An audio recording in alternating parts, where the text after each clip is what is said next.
My boss wife secretly slipped me a note that read, "He's cheating on me with your wife." Stunned, I met her for coffee, and we hatched a plan. That night, we walked into his private hotel suite, hand in hand. His face dropped as I said, "Surprise. You're not the only one who can keep secrets." Before he could speak, she tossed her wedding ring at him and whispered, "Check the news tomorrow." I never thought my life would turn into one of those insane stories you read online, but here we are. I guess I'll start from the moment it all changed. It was a normal workday. Meetings, emails, same corporate grind. I had a decent job at a mid-sized firm in Chicago, working under Richard Carter, a man who acted like he owned the whole city. He was the kind of boss who thought his money made him untouchable. Loud, arrogant, always talking about loyalty while treating people like they were disposable. I had no reason to care about his personal life until his wife walked into the office that day and handed me a note. At first, I thought it was some mistake. Maybe a message for Richard? Maybe she needed me to pass it along? But the moment I unfolded the paper, my stomach dropped. "He's cheating on me with your wife." My hands went cold. I must have read it 5 times, hoping I was hallucinating. My wife, Hannah? No way. We'd been together for 10 years. We had 2 kids. A home. A life. I looked up, but Alyssa was already walking away. She didn't turn back. She had just dropped a grenade into my life and left me to deal with the explosion. I should have known. The late nights. The business trips. The way Hannah had stopped arguing with me. At first, I thought that was a good thing. I thought, hey, maybe we finally reached that phase of marriage where we understand each other without fighting. What a joke. I sat there, gripping that note, while memories flooded back. Her phone was always on silent. She had started wearing makeup even when she was just running errands. She was more protective of her phone than ever. I had ignored it all. Because I trusted her. Because I never thought she would be the one to do this to me. I texted Alyssa that night. "We need to talk." She responded almost immediately. "Blue Moon Cafe. 6 p.m. Come alone." When I got there, she was already waiting. She looked tired, like she hadn't slept in days. Her hands were wrapped around a coffee cup, but she wasn't drinking, just staring into it. "I wasn't sure if you'd actually show up," she said. I sat down. I was still hoping, desperately, that this was some insane misunderstanding. "How long?" I asked. Her jaw clenched. "A year. Maybe longer." I exhaled sharply, gripping the edge of the table. A year. A whole damn year of me kissing Hannah goodbye in the mornings, telling her I loved her, while she was sneaking around with him. Alyssa pulled out her phone. "I didn't want to believe it either," she said. "But I have proof." She slid it across the table. I didn't want to look. I knew once I did, there was no going back. No pretending. But I forced myself to. And there it was. Pictures. Hannah and Richard, kissing in a parking garage. Holding hands at a restaurant. Meeting at a hotel. It felt like my chest was caving in. "This was taken 2 weeks ago," Alyssa said. "They think they're so clever.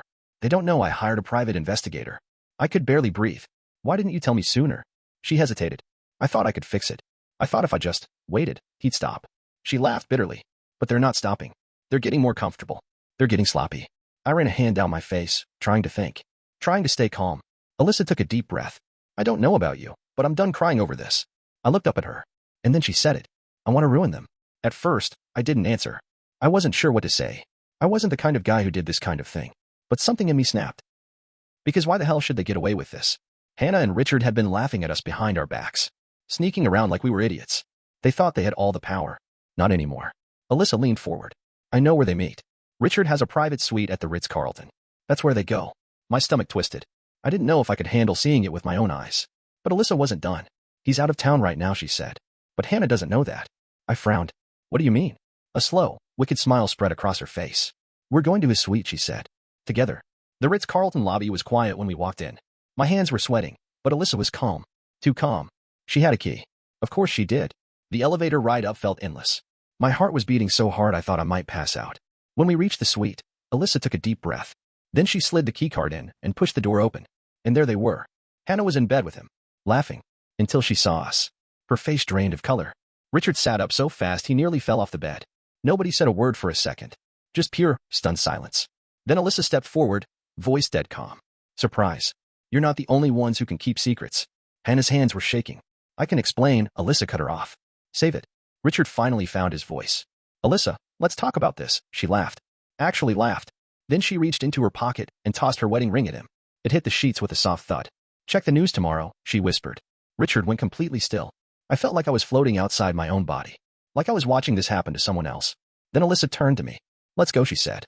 And we walked out, leaving them in absolute silence. We didn't speak until we reached the hotel lobby. I was still shaking, the adrenaline making my hands unsteady. Alyssa, though? She looked calm. Too calm. She pulled her phone from her purse, tapped a few things, then turned the screen toward me. It was an email draft. Subject line: urgent. Richard Carter's unauthorized company expenses. Attached were bank statements, receipts, hotel bookings, everything. All the money Richard had spent on Hannah, charged to his corporate account. I told you to check the news tomorrow, she murmured, pressing send. I let out a breath I didn't know I was holding. Holy shit, I muttered. You really just did that. Alyssa just smiled, slipping her phone back into her bag. He ruined my life first, she said. I'm just returning the favor. I barely slept that night. Every time I closed my eyes, all I could see was Hannah's face. The way she had clutched the sheets. The way her voice had cracked when she tried to explain. I didn't know what I wanted. An apology? A confession? By morning, my phone was blowing up. A text from Hannah. Please, we need to talk. It's not what you think. A message from my best friend, Jake. Dude, have you seen this? Holy shit. Call me. And then one from an unknown number. You just made a big mistake. I was still staring at my phone when the doorbell rang. I opened it to find Richard. His face was flushed red, his tie loose like he had just ripped it off in anger. He shoved me hard, forcing me a step back into my own house. What the hell did you do? He hissed. I pushed him off me.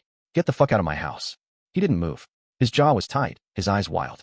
You have no idea what you've done, he said, voice low. You think you and Alyssa won? You think I'm just going to let you destroy me? I felt a rush of satisfaction. You destroyed yourself. He scoffed. You have no clue who you're messing with. Then his lips curled into something that wasn't quite a smile. You think Hannah's the only one? The room tilted. My stomach dropped. What? My voice barely came out. Richard stepped closer. You don't even know your own wife, do you? I swallowed hard. What the hell are you talking about? He laughed, shaking his head. Ask her about Ethan. I watched Richard walk away, his laughter echoing in my ears. I slammed the door shut, my pulse racing. Ethan. The name clawed at my brain. I knew an Ethan. Hannah's old college boyfriend. The one she swore she had completely cut off. The one she claimed had been just a stupid mistake. I felt sick. My hands were shaking as I scrolled through my phone. I had never looked through Hannah's messages before. Never felt the need to. But now? I opened her texts. Searched for the name. And there it was. Ethan. The most recent message? 3 days ago. I miss you too. I'll see you soon. The world went quiet. She wasn't just cheating with Richard. There was another man. I sat there staring at my phone, my whole body numb. Ethan. It was one thing to know Hannah had betrayed me with Richard. That was enough to break me. But this? This meant Hannah wasn't just cheating. She was living a whole other life behind my back. I scrolled through their messages, my hands shaking. Some texts were casual. Hope you had a good flight. Can't wait to see you. Others weren't. I'll always love you. We both know that. I hate sneaking around, but it's worth it. My breath came in short gasps. This wasn't just an affair. This was something deeper. Something that didn't start yesterday. I kept scrolling, past messages that went back months. Then I found a flight confirmation. A round-trip ticket. Booked under my name. I sat frozen, my mind racing. Why the hell would Hannah book a flight under my name? I clicked the details. The flight was from Chicago to Miami. Departure. 2 weeks ago. I had never gone to Miami. I checked my email. No ticket confirmation. No hotel bookings. I checked my credit card statements. Nothing. Then it hit me. She had used my name to cover her tracks. Had she done this before? Used my identity to cheat? To be with Ethan? I felt my stomach twist. I needed answers. I didn't text her. I didn't call. I got in my car and drove straight home. Hannah was in the kitchen, sipping coffee like it was any other day. She looked up when I walked in. Hey, I was about to call you. I tossed my phone onto the counter. Who the hell is Ethan? Her face changed so fast it was like I had slapped her. Her hands tightened around her coffee mug. What? I stepped closer. Don't play dumb, Hannah. I saw the messages. The flight under my name. You've been screwing him too, haven't you? Her eyes darted around, like she was trying to find a way out of this. Then she sighed. I was going to tell you, she whispered. I laughed. Actually laughed. Oh, really? Before or after you drained my bank account and disappeared with him? Her head snapped up. You think She stopped herself, closing her eyes. Then, in the softest voice, it's not like that. Then tell me what it is. She hesitated, chewing on her lip. Then, finally, she spoke. I've never stopped loving him. My vision blurred.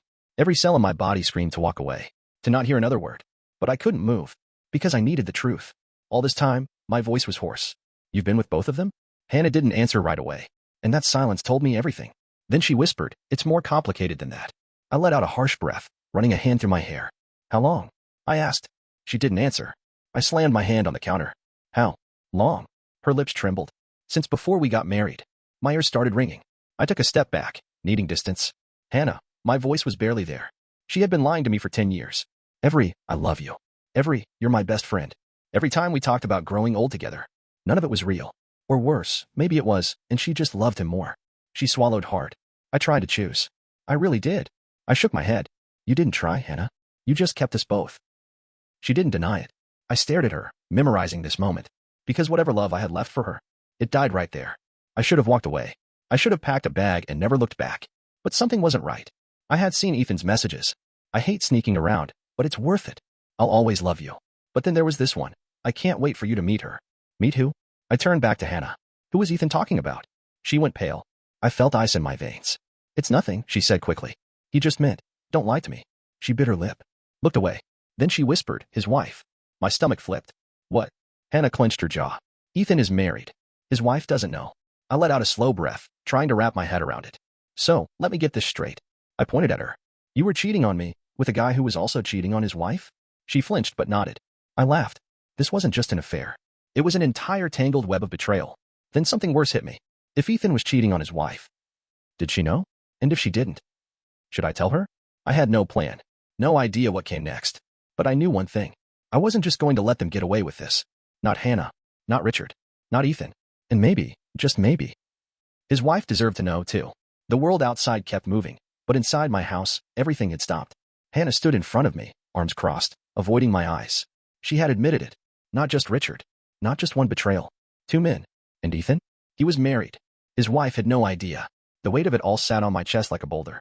I wanted to scream, to break something, to make her feel even a fraction of the pain ripping through me. But I didn't. I took a slow, deep breath. What's her name? Hannah frowned. Who? Ethan's wife. Her eyes flickered with something panic. She shook her head. No, you don't need to do this. I laughed. You're afraid, aren't you? She swallowed hard. It's not your business. I stepped forward. That's rich, coming from you. She reached for my arm, but I jerked away. Her name, Hannah. She hesitated, then sighed. Mara. I found Mara Green on Facebook in less than a minute. Her profile picture was a beach photo, smiling, tanned, glowing. The kind of woman who looked effortlessly happy. She had no clue. It felt like looking in a mirror. I hesitated for a long time before typing the message. Hi Mara, I don't know how to say this, but I think we need to talk. It's about Ethan. And my wife. It felt surreal, sending it out into the world. I had no idea how she would react. Maybe she would block me. Maybe she would call Ethan and he would get ahead of it. Maybe my phone buzzed. Mara, when and where? We met at a quiet cafe. Mara arrived first. She looked nervous, clutching a cup of tea like it was the only thing keeping her grounded. I sat down across from her. You're the one who messaged me? She asked. I nodded. She exhaled slowly. I knew something was wrong. She swallowed. I never thought it was this. I pulled out my phone. I have proof. She flinched. Then, after a long moment, she reached for it. I showed her the texts, the pictures, the plane ticket. Her hands trembled, but she didn't cry. Instead, she let out a quiet laugh. Wow, she whispered. He really thought I'd never find out. She handed the phone back, sitting in silence for a moment. Then she looked me in the eye. What do we do? I wasn't expecting that. I shrugged. I don't know. I think I just wanted you to know. I didn't want to be the only idiot left in the dark. Her jaw tightened. He thinks he can keep doing this. That I'll just sit there and take it. A slow, dangerous smile spread across her face. Let's ruin them. Mara was smart. She didn't just want revenge, she wanted it done right. She knew where Ethan was taking Hannah that night. A charity gala. Big event. Important people. And we were about to make a scene. We arrived separately. I watched from the sidelines as Mara made her move. She walked right up to Ethan, who was laughing with a group of executives. When he turned and saw her, he froze. Mara. His voice cracked. What are you? She pulled out her phone, held it up so he could see the pictures, the texts. His face drained of color. The people around him went silent. Then she said, loud and clear, everyone, meet my husband. And this is his mistress. Heads turned. Whispers spread like wildfire. Ethan grabbed Mara's wrist. We should talk about this in private. She yanked her arm away. Oh, now you care about privacy? You weren't too worried about that when you were screwing his wife. She pointed directly at me. And that's when Hannah realized I was there. Her face twisted into pure panic. She rushed toward me, grabbing my arm. Please, let's talk about this. Don't do this. I stared at her, completely numb. I said, this is the only thing I've done right in this whole mess. Hannah turned to Ethan. Say something. But Ethan was too busy trying to stop his entire career from burning to the ground. Richard's scandal had already put his company under scrutiny. Now, his own personal affair was in the spotlight. Somewhere in the crowd, someone pulled out a phone, started recording. This was about to go viral. I left the gala before it could get worse. I didn't need to see Ethan's world crumble. I didn't need to hear Hannah's excuses. Mara walked out with me, taking a deep breath of cold night air. I should be devastated, she admitted. But I'm not. I nodded. Same. She turned to me. So what now? I thought about it. About the last 10 years of my life. About who I used to be before all of this. I start over, I said. She smiled. Me too. I went home that night to a house that felt empty. Hannah had packed a bag and left. I didn't know where she went. I didn't care. I sat down on the couch, staring at nothing, feeling everything and nothing all at once. Then my phone buzzed. A message from Alyssa. Saw the video. Well played. I exhaled, smiled a little. I had lost everything. And yet, for the first time in a long time, I felt free.